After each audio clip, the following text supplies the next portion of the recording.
मेरठ से 25 किलोमीटर दूर किला परीक्षितगढ़ आज विभिन्न रहस्यों को अपने अंदर समेटे हुए कुछ इसी तरह का रहस्य श्रृंगी आश्रम से भी जुड़ा हुआ है। ऐसे में हमारे साथ हस्तिनापुर से संबंधित विभिन्न क्षेत्रों पर पहलुओं पर रिसर्च करने वाले चाहेंगे कि पहले तो हम आपका नाम और आपका पद जानना चाहेंगे। मैं प्रियांक भारती, असिस्टेंट प्रोफेसर, शोभित यूनिवर्सिटी एवं अध्यक्ष नेचुरल साइंसेज ट्रस्ट मेरठ। आप हस्तिनापुर से जुड़े क्षेत्रों में लगातार रिसर्च करते आ रहे हैं, कई पहलुओं को आपने उजागर भी किया है। ऐसे जो किला परीक्षितगढ़ में है श्रृंगी आश्रम के बारे में कहा जाता है कि सांप परिसर में आने से भी डरते हैं, किसी को भी डसते नहीं है। उसके एक अपने आप में एक कहानी है, क्या बताना चाहेंगे उसके बारे में?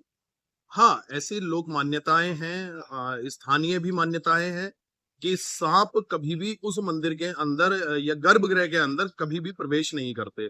उसके पीछे महाभारत से जुड़ी हुआ एक प्रसंग है, जिसमें राजा परीक्षित जब वन में शिकार करने जा रहे थे तो वो उन्होंने देखा कि एक ऋषि का आश्रम है, तो अपनी प्यास को बुझाया जाए। तो उन्होंने ऋषि से जल मांगा, पर वो अपनी साधना में लीन थे, जिसकी वजह से उन्होंने उनकी बात नहीं सुनी। फिर इसमें उन्होंने एक मरा हुआ सांप उनके गले में डाल दिया, जिसमें ऋषि के पुत्र को क्रोध आया और उन्हें राजा परीक्षित को श्राप दे दिया कि आज से कुछ दिन उपरांत आपको तक्षक नाग डस लेगा। उसके बाद तक्षक ने उन्हें डसा और राजा परीक्षित ने अपने प्राण त्याग दिए, जिसके फलस्वरूप जन्मजय ने एक सर्प यज्ञ किया और सर्प यज्ञ करने के बाद सभी सर्पों को मारने का उन्होंने प्रण लिया, जिसमें राजा तक्षक जो थे वो पकड़ा गए और उन्होंने इंद्र से मदद मांगी। इंद्र से मदद के बाद राजा जन्मजय ने उन्हें छोड़ा।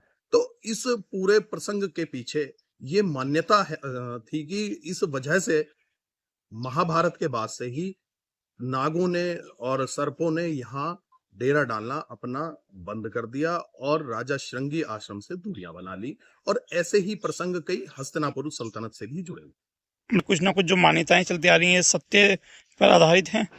देखिए, लोक मान्यताएं जो हैं हम झुठला नहीं सकते, क्योंकि वो एक इतिहास भी है और उनका एक वैज्ञानिक पहलू भी है।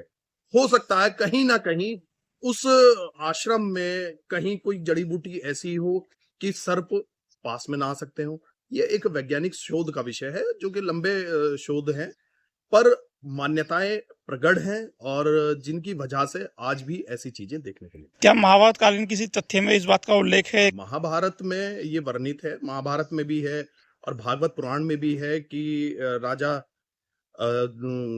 परीक्षित ने श्रृंगी ऋषि आश्रम पर जाकर जल मांगा था। ये पूरा का पूरा प्रसंग आपको महाभारत में भी देखने को मिलता, क्योंकि सर्पों को खत्म करने का जो प्रण जन्मजय ने लिया, उससे पूरा भूचाल तो पृथ्वी पर मचा था। और खास करके एक आपका इंद्रलोक में भी इसको लेकर बड़ा भूचाल मचा था।